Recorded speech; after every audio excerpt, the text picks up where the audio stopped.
ও মা মাছগুলো ধুচ্ছ কি করবে গো? এই দেখ কত সুন্দর মাছ নিয়ে এলাম না, ধুয়ে নিচ্ছি। কেন বলতো? কি করবে? মাছের একটা টক বানাবো, গরম পড়েছে মাছের না। টক হবে? হ্যাঁ, এই গরমে মাছের টক কিন্তু জাস্ট জমে যাবে মা। ধুয়ে নিয়ে চলে এসেছি। এরপর আমি লবণ আর হলুদ দিয়ে দিয়েছি, ভালো করে মাখিয়ে নেব মাছে দিয়ে কিছুক্ষণ রেখে দেব। আমি মাছগুলো আজকে অন্যরকম পদ্ধতিতে রান্না করব। দই এবং আম দিয়ে কিভাবে টক করা যায় আজকে দেখাবো আপনাদের। তো গরম হয়ে গেছে, গ্যাসটা ধরিয়ে দিয়েছি। তেল দিয়ে দিব। মাছের টকটা বানাবো। মাছের টকের জন্য সবজি নিয়েছি, ওই যে কাঁচা আম, ওটা কেটে নিয়েছি। ওই মাছের টকের সঙ্গে ওই কাঁচা আম নিয়েছি, টমেটো নিয়েছি, আর ওই বড়ি নিয়েছি। বড়ি ঘরে বড়ি দিয়েছি।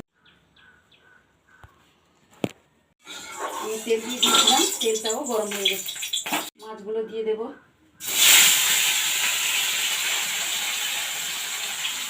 3 পিস মাছ নিয়েছিলাম।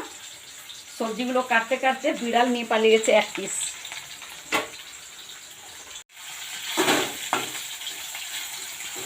হয়ে গেছে, এরপর আমি তুলে নেব।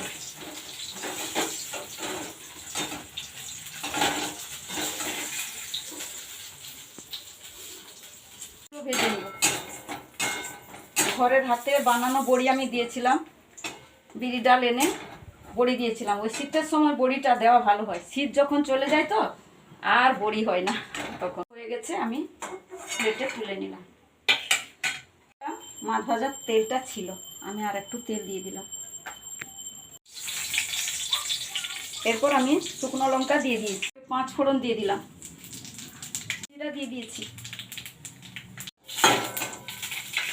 এরপর আমি আম দিয়ে দিয়েছি, সরিষা বাটা দিয়ে দিলাম, সাদা সরিষা বাটা দিয়ে দিয়েছিলাম। আমুলের দইটা দিয়ে দিলাম অল্প করে। ভালো করে এইভাবে তেলে একটু ভেজে নিতে হবে। একটু জল দিয়ে দেবো। হলুদ গুঁড়া দিয়ে দিলাম, দিতে হবে। এরপর দিয়ে দিয়েছি টমেটো, পরিমাণ মতো লবণ। এরপর জল দিয়ে দিলাম। এরপর আর একটু জল দেব, করে ফুটিয়ে নেব। মাছগুলো দিয়ে দেব, কেটে রেখেছিলাম, এইভাবে কাটবেন, খেতে ভালো লাগবে। দিয়ে দিলাম।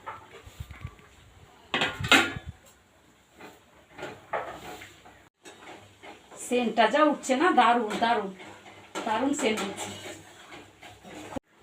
এরপর আমি বড়িগুলো ভেজে রেখেছিলাম, দিয়ে দিলাম। এরপর ফুটে গেছে, আমি নামিয়ে নেব। গ্যাসটা বন্ধ করি। মাছের টক তো রান্না করে নিয়ে চলে এলাম। এরপর আমি একটু খেয়ে দেখবো, তো খেয়ে দেখি কেমন লাগছে। ওই মাছটা নিলাম, একটু ভেঙে নিব সাইড থেকে, দিয়ে খাবো। কেমন হয়েছে? দারুণ, এত সুন্দর হয়েছে না। তো বন্ধুরা, আপনারাও এইভাবে বাড়িতে টক রান্না করে খান। এই ওয়েদারে রিচ খাবার একদম খাবেন না, খুব ভালো লাগবে, এত টেস্টি হয়েছে না। একটা নতুন পদ্ধতিতে তো দেখালাম আপনাদের, এইভাবে করে খাবেন, খুব ভালো লাগবে। সবাই ভালো থাকবেন, সুস্থ থাকবেন।